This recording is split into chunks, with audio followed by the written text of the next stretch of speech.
friends, it's Christy. Welcome back to my channel. Today I'm going to be making a card using Lawn Fawn's Butterfly Kisses stamp set. So I'm stamping out my images in Memento Tuxedo Black ink on some Copic friendly cardstock, and I'll be coloring with my Copic markers today. I'm starting with my bunny, and for her I'm using W00 and W1, and I'm laying in some shadows just to give the white parts of her some definition. I want her to look like a white bunny with some different colored spots, but for now I'm just laying in the base shadows for the white areas. So I'm sticking close to the edge and not getting too heavy-handed, letting that color fade into the white area. I'm also going to give a little bit of color to her belly and her ears, the insides of her ears, just so when I add the pink later it won't be so bright. Then I'm going to add some E70 and E71 and begin to block in those areas where I wanted her spots to be. So I wanted her to have a blaze down the center of her forehead, a little white blaze. So I'm going to give her some darker rings around her eyes, and I'm going to give her some brown on her ears. I'm also going to give her a big spot down her back and give her some little brown feet and a couple of spots on her arms as well. So I laid all those in with the E71, and then I'm going to fill that all in with the E70. And there wasn't really enough dimension for me, so I am going to end up adding in the E73 as well. So I'm going to use that to add a little depth at the base of her ears to help them look like they're set a little bit farther back. And then I'm also going to add a little bit of dot detail into her little spots. And I don't want them to remain like that. I really just want them to add some texture to her fur. So I'm going to color right over them with the E71 and then the E70 and really blend that in and just have that little bit of splotchiness that comes from a furry critter. I'm going to darken up the pads of her feet a little bit, and then after looking at her I decided that I wanted to bring down those rings a little bit further down her cheek. So I'm taking that E70 and just pulling that color further down her face so that it kind of meets the spot on the back and kind of makes more of a seamless look. Then I'm adding R20 to the centers of her ears and to her nose. And then I'll take G21, G24, and G28, and I'm going to use that to color in my little patches of grass and also the leaf on my flower. So I use the G28 down toward the bottom and then blend it up with the G24, and then I'm going to finish up with the G21. And as has been happening a lot lately, I seem to have a lot of my Copic markers that are running dry, so the color was a little bit streaky. So I actually did bring in the G20 to help blend that all together. And then today, actually before I recorded this voiceover, after filming of course, I did spend some time doing some marker maintenance and just refilling all of these markers that were running dry. I'll use Y13 and Y15 to color in the center of my flower, and then BG10 to give a little bit of definition to the petals so that it kind of looks like a daisy. And then for the butterflies, I'm using RV23, RV25, and RV29, using the RV29 closest to the butterfly's body, and then blending out with the RV25 and finishing with the RV23, so they'll be darkest towards the center and then get lighter as it goes towards the edge of the wings. And then once I finish up with my coloring, I'll trim all of these out with the matching dies.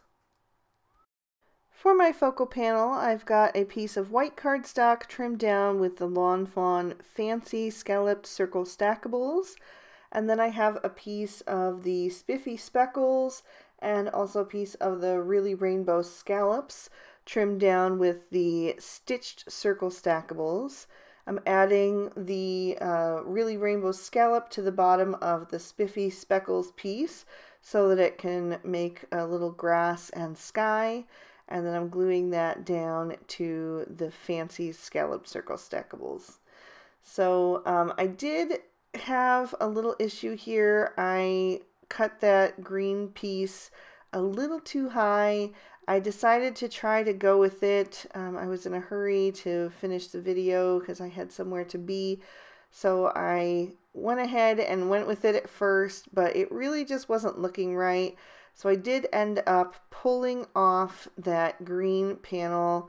It was too wet to be able to trim that down, so I did have to die cut that, but I was able to salvage all of my colored images because I used that liquid glue. They were still wet enough that I could just pull them right back off and then stick them back down again over the new panel. So right here when I added the cloud and the first butterfly is when I realized that it just wasn't looking right, and I began to pull off my images. So the nice thing about that liquid glue is that, like I said, I was able to salvage all of the colored images, and the only thing that I had to replace was that green Rally Rainbow scalloped, bottom piece with the grass. Everything else I was able to salvage.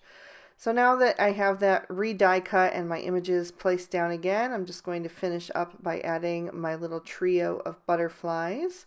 So they are adding a nice little pop of color to the card, which is going to really help it to have that springtime feel. So now I'm going to stamp out my sentiment on a piece of scrap paper, and I'm using Lawn Fawn's Manatee ink.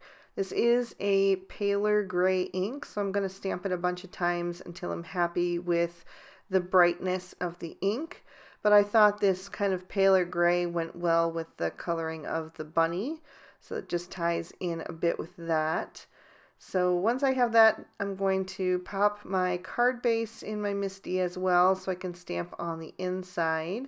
I'm using a piece of Ballet Slippers cardstock and the bubblegum ink. So I've got the little fox and a heart trail and another butterfly and the sentiment that says, "Have a happy day." So this could really be used for a variety of different occasions. I've got my pattern papers trimmed down, and these are from several different Lawn Fawn paper pads. I have the base print right here with the tiny little plus signs. That is from Spring Fling, as well as the flowered print. That's also from the new Spring Fling. And then the yellow plaid is from the Perfectly Plaid Spring from last year's release, but I just thought it went really well and gave me one more pattern that I could incorporate on my card. So I trimmed down the yellow with the stitched scallop borders, and I'm just lining that up on both sides of the floral piece, and then I will trim off the excess and add that across the center of my card. So all together on this card I used pattern papers from 4 different paper pads, all from Lawn Fawn, but you can see how well they coordinate together. I'm going to add on my focal panel, just temporarily setting it there so that I can figure out the placement of my sentiment, which I did trim down with the Lawn Fawn Everyday Sentiment banners. Then I'll glue that down into place and flip that over and peel off the release papers from the foam tape that I added to the back.